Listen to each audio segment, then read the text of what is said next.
ये बहुत बड़ी बात है मेरे भाई। बड़ा मशहूर वाकया आपने सुना होगा, गार वालों का वाकया। जो 3 लोग एक गार में जाकर के फंस गए थे और तीनों ने आपस में तय किया था कि हम अल्लाह से दुआ करेंगे अपने अपने नेक अमल का वसीला लगा करके, हो सकता है कि अल्लाह हमारी इस मुसीबत को दूर कर दे। उन 3 लोगों में से एक इंसान ने यह दुआ की थी कि अल्लाह, मेरी एक चचाजाद बहन थी, मेरे चचा की लड़की थी, मैं उससे बहुत ज्यादा मोहब्बत करता था। एक मर्द एक औरत से जितनी मोहब्बत कर सकता है, मैं उस औरत से बेइंतहा मोहब्बत करता था। मैं उस लड़की को हासिल करना चाहता था, मैं उसके साथ अपनी शहवत को पूरी करना चाहता था, मगर मेरे पास कोई कंट्रोल नहीं था। उसको पाने की कोशिश कर रहा था लेकिन मैं हासिल नहीं कर पा रहा था। एक मर्तबा सूखा पड़ गया, कहत साली पड़ गई और वो गरीब लड़की थी, गरीब औरत थी, वो मेरे पास आती है, मुझसे मदद मांगती है और मैं उसको 100 दीनार देने का वादा करता हूं। 100 दीनार या 120 दीनार देने का मैं वादा करता हूं, इस शर्त पर कि वो मेरी ख्वाहिश को पूरा करेगी, मेरी बरसों की इच्छा को और मेरी ख्वाहिश को वो पूरा करेगी। अय अल्लाह, उस औरत के साथ मैं गलत काम करने के लिए तैयार हूं। और जब ऐन मौके पर मैं उस औरत के साथ अपनी ख्वाहिशात को पूरा करना चाहता था और मैं उस औरत के साथ जिना करने वाला, तबक्कारी करने वाला था, ऐन मौके पर उस औरत की जुबान से निकला, इत्तक़िल्लाह वला तफ़ुज़्ज़ल खातम इल्ला बिहक़्क़िही। अल्लाह से डर और जिस चीज का तुझे इख्तियार नहीं है, जिस चीज की अल्लाह ने तुझको इजाजत नहीं दी है, उस चीज का तू इस्तेमाल न कर। जो चीज तेरे लिए जायज नहीं है उस चीज को तू इस्तेमाल न कर। आय अल्लाह, उस औरत की जुबान से जब ये जुमला मैंने सुना, मैंने फौरन उस गलत काम के इरादे को तर्क कर दिया। मैंने वो 120 दीनार भी उसको दे दिए और मैंने ज़िना का इरादा भी तर्क कर दिया। आय अल्लाह, अगर ये अमल मैंने तेरे डर से किया था तो आय अल्लाह तू आज इस मुसीबत को दूर कर दे। बुखारी शरीफ के अल्फाज हैं, अल्लाह तबारक व तआला ने उन तीनों लोगों की दुआओं की वजह से उनको गार से नजात दे दी और बचा लिया। मेरे प्यारे साथियों, ये होता है गुनाह के टाइम अल्लाह का डर अगर आपके अंदर है तो इस बात की दलील है कि कहीं ना कहीं आपके दिल में ईमान मौजूद है। अल्लाह ने फरमाया, जब उनसे कोई गलत काम हो जाता है तो वो अल्लाह को याद करते हैं, वलम युसिर्रू अला मा फ़अलू वहुम यालमून, और वो अपने गुनाह के ऊपर जमे नहीं रहते, अपने गुनाह के ऊपर वो डटे नहीं रहते हैं। अच्छा, तौबा का मतलब क्या होता है? कभी आपने गौर किया इस पर? तौबा किसको कहते हैं? बहुत सारे लोग ये समझते हैं कि तौबा का मतलब या अल्लाह तौबा, या अल्लाह तौबा, या अल्लाह तौबा। अगर कोई जुबान से कह दे तौबा होगी, नहीं साहब, ये तौबा नहीं है।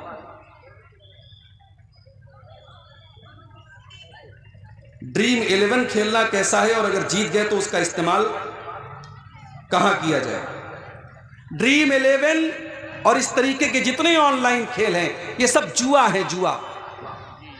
ये सब जुआ है, सट्टाबाजी है और ये सब हराम है। अपनी कमाई को आप हराम मत कीजिए, बस इतना कहूंगा। हलाल के बहुत सारे रास्ते हैं, बिजनेस कीजिए, नौकरी कीजिए, मेहनत कीजिए।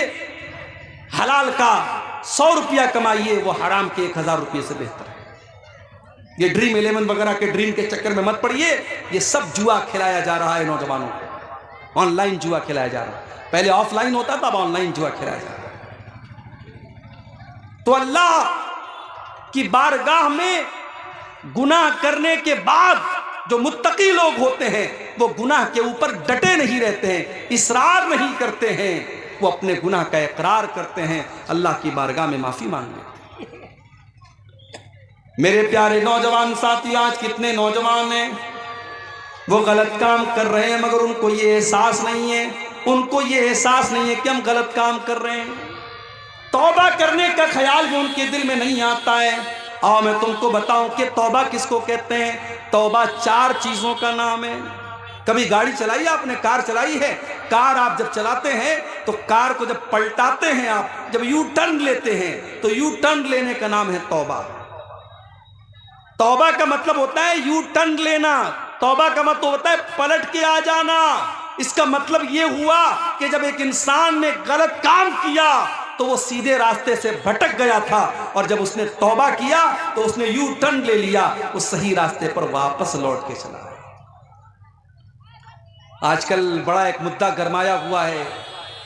मौलाना अरशद मदनी ने कह दिया कि साहब भारत में तो सारे लोग मुसलमान थे, इसलिए जो लोग इस्लाम को छोड़ करके कोई और मजहब में चले गए वो घर वापसी करें, हमें घर वापसी करने की जरूरत नहीं है। इसलिए कि सबसे पहले इंसान जिनको कुरान ने आदम कहा है और वेदों में मनु कहा गया है, और मनु की औलाद मनुष्य है और आदम की औलाद आदमी है, इंसान है, तो आदम अलैहिस्सलाम तो मुसलमान थे, इस्लाम के फॉलोवर थे, लिहाजा इस दुनिया का सबसे पहला धर्म इस्लाम है। और हमारे उस्ताद मोहतरम अल्लामा रईस अहमद नदवी रहमतुल्लाह अलैह की तहकीक के मुताबिक हजरत आदम अलैहिस्सलाम जब दुनिया में आए थे तो इसी भारतवर्ष में आए थे, भारत की सरजमीन पर आए थे। लिहाजा भारत का सबसे प्राचीन अगर कोई धर्म है तो वो इस्लाम है। लिहाजा इस्लाम को छोड़कर किसी और मजहब में जो लोग गए हैं उनको घर वापसी करने की जरूरत है, मुसलमान को घर वापसी करने की जरूरत नहीं है। और एक बात आपको और बताऊं, जब बच्चा पैदा होता है, बच्चा यहूदी नहीं होता है, इस्लाम पर होता है, बच्चा हिंदू नहीं होता है, बच्चा मुशरिक नहीं होता है, बच्चा तौहीद पर पैदा होता है। अल्लाह के प्यारे नबी फरमाते हैं कुल्लु मौलूदिन यूलदु अलल फित्रा, हर बच्चा फितरत पर और इस्लाम के ऊपर पैदा होता है। फ़अबवाहु युहव्विदानिही व युनस्सिरानिही व युमज्जिसानिही, उसके माँ बाप उसको यहूदी बनाते हैं, माँ बाप ईसाई बनाते हैं, माँ बाप मजूसी बनाते हैं, माँ बाप मुशरिक बनाते हैं। इसका मतलब यह हुआ कि इस्लाम नेचुरल तरीका है, जिस तरीके पर अल्लाह ने इंसान को पैदा किया है वो इस्लाम का तरीका है, और जब इस्लाम को छोड़ता है कोई तो वो गलत रास्ते पर जाता है। इसीलिए सच्चे रास्ते पर लौट आने को तौबा कहा जाता है। और याद रखिए तौबा के अंदर 3 चीजें पाई जानी जरूरी है। इसको नोट कर लीजिए, आज की तकरीर की सबसे इंपॉर्टेंट बात इसको समझ लीजिए कि अगर कोई आपसे पूछे कि भाई तौबा किसको कहते हैं तो आप बता दीजिए कि तौबा के अंदर 3 चीजों का होना जरूरी है। नंबर 1, सबसे पहली चीज तौबा के अंदर नदामत होनी चाहिए। मैंने गलत काम किया है, ये काम सही नहीं था, और इसीलिए जो बिदात करने वाले होते हैं उनके अंदर तौबा करने का ख्याल बहुत मुश्किल से आता है। अभी मैं कलिया चक से आपके इस गांव तक आ रहा था, चिलमारी तक आ रहा था, रास्ते में साहब टोपी लगा करके और कब्रिस्तान पे खड़े होकर के सलाम पढ़ा जा रहा है। रास्ते भर ये मंजर मुझको मिला, और जब कटिहार स्टेशन मैंने क्रॉस किया और कटिहार का जब ब्रिज आया है तो देखा हमारा नौजवान बेचारा जो है वो कैमरे के जरिए वो क्या वीडियो बनाते ना, कोई चल करके आ रहा है, स्लो मोशन में कोई वीडियो बना रहा है, यानी शबे बारात की रात ये भी हो रहा है। कोई इबादत कर रहा है, कोई बेचारा सेल्फी ले रहा है, कोई स्लो मोशन में वीडियो बना रहा है। तो जो बिदातें होती हैं, बिदातों के सर पैर क्यों नहीं होते हैं? क्योंकि बिदात करने वाला ये सोच करके करता है कि मैं बहुत नेक काम कर रहा हूं। कल से मेरे मोबाइल पर बार बार मैसेज आ रहा है, मौली साहब शबे बारात का रोजा रखना कैसा है, मौली साहब शबे बारात की रात में इबादत करना कैसा है। याद रखिए इस्लाम में शबे बारात के नाम से कोई रात नहीं है। ये शबे बारात का तसव्वुर ये शियों के यहां से आया है। इस्लाम में शबे बारात नाम की कोई चीज ही नहीं है, ये शियों का अकीदा है। उनके 12वें इमाम की पैदाइश उनका कहना है 15 शाबान को हुई है, और उसी जश्न को उन्होंने शबे बारात का नाम दिया। ना तो अल्लाह के नबी से शबे बारात की रात की कोई फजीलत साबित है, न उस रात में इबादत करना साबित है, न दिन में रोजा रखना साबित है, न ये आतिशबाजी करना साबित है, न मस्जिदों को सजाना साबित है, न कब्रिस्तान पे जाना साबित है, न मुर्दों के लिए मग़फ़िरत की दुआ करना साबित है। एक साहब कहने लगे हलवा कैसे हराम हो गया? सूजी जायज़ है, चीनी जायज़ है, देसी घी जायज़ है, नारियल और जायज़ है, और आप कहते हलवा हराम है। सबको मिक्स कर दिया तो हलवा बन गया। आप कहते हैं हलवा हराम है। मैंने कहा भाई हलवा हराम नहीं है, हलवा हराम नहीं है, हलवा यकीनन बहुत अच्छी चीज़ है, हमको भी खिलाइए, हम भी खाएंगे, मगर आप किस अकीदे के मुताबिक बना रहे हैं? आप शबे बारात पर बना रहे हैं, तो क्यों बना रहे हैं आप? एक साहब कहने लगे हलवा हम इसलिए बनाते हैं क्योंकि नबी अकरम के दांत टूट गए थे गज़वे उहद में, आपने हलवा खाया तो इसलिए हम हलवा खाते हैं। मैंने कहा भाई साहब गज़वे उहद हुई है शव्वाल में और शबे बारात मना रहे हो शाबान में, तुम 2.5 महीना एडवांस में हलवा खा रहे हो। नबी अकरम ने अगर हलवा खाया भी था, पहली बात तो ये मन गलत बात है, अगर आपने खाया था तो शव्वाल में खाया था, तुम्हें इतनी जल्दी पड़ी, तुम 2.5 महीना पहले हलवा खा रहे हो। था ही नहीं। और फिर हलवा असल में ये पेटू किस्म के शिकम परवर मौलवियों ने इजाद किया ताकि हमारे पेट की दुकानें चलती रहें। तो बिदात करने वाला तौबा नहीं करता है, इसीलिए अल्लाह के नबी अपने हर खुतबे में कहते थे व शर्रुल उमूरि मुहदसातुहा, सबसे बुरा काम बिदात है, व कुल्लु मुहदसतिन बिदा, दीन के अंदर नया निकाला गया काम बिदअत है, व कुल्लु बिदअतिन ज़लाला, और हर बिदअत गुमराही है। उसूल याद रखिए, शरीयत का एक उसूल याद रखिए। हम जो कलमा पढ़ते हैं ला इलाहा इल्लल्लाह मुहम्मदुर रसूलुल्लाह, इस कलमे के अंदर 2 उसूल मौजूद हैं। ला इलाहा इल्लल्लाह का मतलब इबादत अगर होगी तो सिर्फ और सिर्फ अल्लाह की होगी, इबादत अगर होगी तो सिर्फ और सिर्फ अल्लाह की होगी। और मुहम्मदुर रसूलुल्लाह का मतलब यह है कि इबादत अगर होगी तो मुहम्मदुर रसूलुल्लाह के तरीके के मुताबिक होगी। तो कलमे के अंदर 2 उसूल सिखाया गया। इबादत किसकी होनी चाहिए? इबादत सिर्फ अल्लाह की होनी चाहिए। और इबादत कैसी होनी चाहिए? इबादत जनाब मुहम्मदुर रसूलुल्लाह सल्लल्लाहु अलैहि वसल्लम के जैसी होनी चाहिए। तो जो शबे बारात मना रहा है वो समझो पुराना 500 और 1000 का नोट आज चलाने की कोशिश कर रहा है। चोलबे पुराना नोट चोलबे कभी ना चोलबे इंशाअल्लाह। तो जब पुराना नोट नहीं चल सकता है तो जिस अमल के ऊपर अल्लाह के नबी की मुहर नहीं लगी है वो अमल कैसे चलेगा?